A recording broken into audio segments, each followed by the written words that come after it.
Hi, Moral Recapped here. Today I'm going to explain a biographical drama film called The First Grader. Spoilers ahead. Watch out and take care.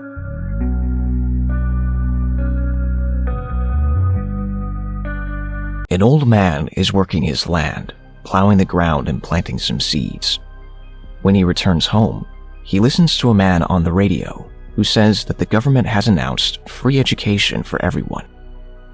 The only thing one needs to sign up is their birth certificate. The next day at the local school, many parents have gathered to try and sign their children up for school. Teacher Jane is doing her job when she is called by another teacher, Alfred, who tells her that an old man is looking for her. Jane meets with Maruge, and he gives her a torn piece out of a newspaper, which says that education will be free for everyone. Jane says that free education is meant for children. Maruge says that he heard it on the radio as well, and they said it would be for everyone. Alfred says that there are already many students that want to join the school, and they can't accept an old man who can't even walk. The next day at school, Jane's class is overwhelmed with students. Alfred calls her outside again and sees Maruge waiting outside the school doors. Alfred tells him that they can't accept him. He should go home and rest in peace. That phrase does not ring well with Maruge's ears. He says he is not dead yet. Alfred tells him that he should have a school uniform, which includes special clothes and shoes in order to be accepted, but he has no money to afford it. Alfred lets Jane deal with the old man. Jane asks him why he wants to join the school, and Maruge answers that he wants to learn how to read. Jane apologizes to him, but there is nothing she can do. Maruge returns home and spends some time with his dear chicken. Then he sells them and makes some money. He uses that money to buy his school uniform, as Alfred demanded.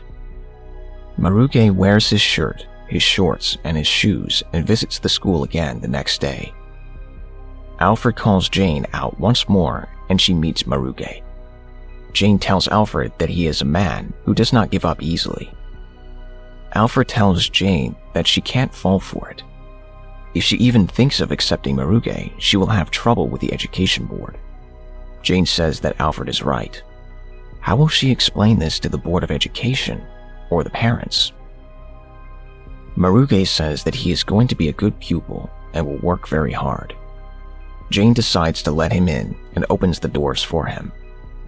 Jane takes Maruge in class and tells the children that they have a new student joining them. The kids laugh. Jane tells Maruge to sit on the back, but he says he won't be able to see from back there. Jane lets him have a seat in the front and starts teaching the class how to write the letter A. When Maruge returns home that afternoon, he hears some voices outside his house telling him that school is not for old men and he has no business there. Those voices bring back some sad memories in his mind from the time when he was young and his country was controlled by British rulers. Maruge returns back to school the next day and he sits on his desk with the little girl and boy, Kamau. Jane calls Kamau to write the number 5 on the blackboard, but Kamau needs 2 attempts to get it right. Jane then calls Maruge to write number 6, but he can't hear her very well. On the break time, Maruge is sitting on the side while the kids play. The girl from his desk, who has a deficient leg, approaches him and asks him if he is sick. Maruge says no, it's just his ears that do not hear very well. The girl tells him that she will be a doctor when she grows up and will cure his ears. The kids get back to class and Alfred comes in to examine the students. When he walks to Maruge, he tells him that he needs to sharpen his pencil. Maruge gets up to do so, and yet another memory comes into his mind. When he was young, the British had tortured him by sticking a sharp pencil in his ear. When he returns to present, he doesn't feel well and walks out of the class.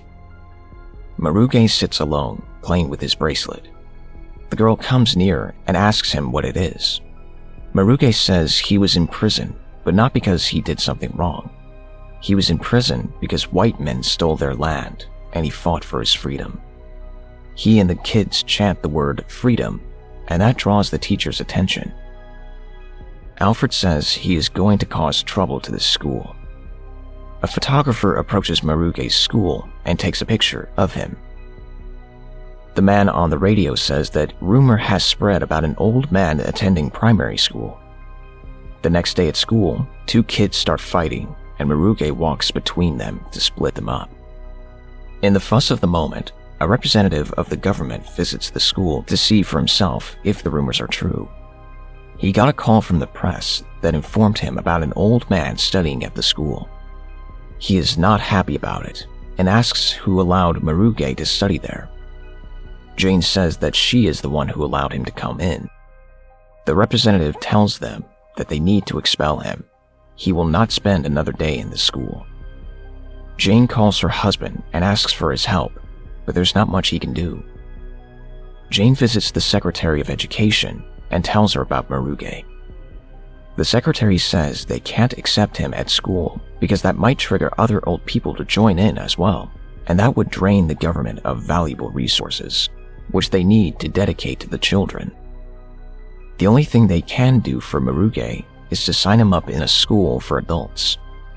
Eventually, Jane visits Maruge and tells him the news. Maruge goes to his new school to test the waters, but that school is nothing like primary school. Nobody's there to actually learn, and nobody pays any attention to class. The noise is so loud that he can't even listen to the teacher talk, and there is no respect for education whatsoever. Maruge walks to Jane's house and waits for her to return. She invites him in, and they have a chat. Maruge says that his tribe used to survive from their land, while other tribes used to survive from their animals. But a man is nothing if he does not know how to read. He says he has a letter he would love to read, but he can't do so because he is not educated. Jane calls the representative and asks him if he has reconsidered about Maruge. No luck. Jane returns to school the next morning and listens to cheers and singing coming from her class. She joins the class and sees Maruge standing with the children and cheering them up. He tells the kids to sit down and says he came to say goodbye. He addresses Jane and tells her what he told the kids, that a goat can't read and can't write its own name. Therefore, a man who can't read is not better than a goat, so they have to study hard. Jane tells them that goats are smart animals and very stubborn. They can learn a lesson from them, since they don't easily give up. She announces to the class that from now on, Maruge will be her teaching assistant. Maruge's story makes it to the news, and the whole nation learns about him. That causes the people's rage because they think it's not right for their children to study alongside an old man. The representative comes back to the school and tells Jane that Maruge has to go to the adult school. Jane tells him Maruge has no money, and he replies that he will have money soon, since his tribe is going to get some form of compensation. And in any case, Jane is just an employee at the school, so she has to do what she is told. Maruge's memory takes him back to his youth, and his wife telling him that she is pregnant. Although his wife gave birth to their child, she was executed by the British. Back at school, Jane is helping Maruge learn how to read a few short words. When they are done, she receives a phone call, and the man on the other end of the line tells her that they are watching her, and they know she is alone at her place. Jane calls her husband Charles and tells him about it. Charles comes back at their house, and at that same night, he gets an anonymous phone call and a voice throwing some dirt on his wife, telling him that she has been cheating on him. The next day, Kamaru's father visits Maruge and asks for money. He says he knows the press has been paying him money and he wants a share. Maruge says he has no money and goes inside his house. Kamaru's father pays some dudes to go at the school and make a mess. Kamaru witnesses the whole interaction. Those men visit the school and make some noise, but Maruge beats them with his stick and hunts them away. Maruge then sits with Kamaru, who asks him if he is okay. Maruge says he is fine and teaches Kamaru a cool poem he can use to remember how to write the number 5. Long neck, belly fat, number 5. Where is your hat? Following, Jane receives a letter at school which says that she is being transferred to another school in another city. She tells her husband about it, and they have a verbal fight because he thinks Jane is sacrificing too much to just help an old man. Jane visits Maruge and tells him about it. A new teacher is about to come at the school to replace Jane, and the parents cheer for her. However, the kids do not share the same feelings. When the new teacher comes, the kids lock the school doors and start throwing whatever they can get their hands on towards the parents and the new teacher. Consequently, the new teacher gets intimidated and runs away. Maruge travels to Nairobi to meet with the Board of Education. He tells them that he fought for the freedom of this country and shows them his wounds. He says that they can only reap what they sow from their children. The children need good teachers. He tells them to bring Jane back, and then he leaves. Jane is transferred back at her old school, and all the students rush to go and greet her. Later, Maruge brings his letter to Jane and tells her that it is too complex and he can't read it. Jane takes a look, but then gives the letter to Alfred to read. He starts reading. The letter is from the president of Kenya and says that Maruge is going to receive a compensation in return for the harsh treatment he has faced with all the years he spent in various prisons. Jane feels proud about him and says that they are here because of him. Maruge says that this is not the end and he will continue his education. He will study until he dies.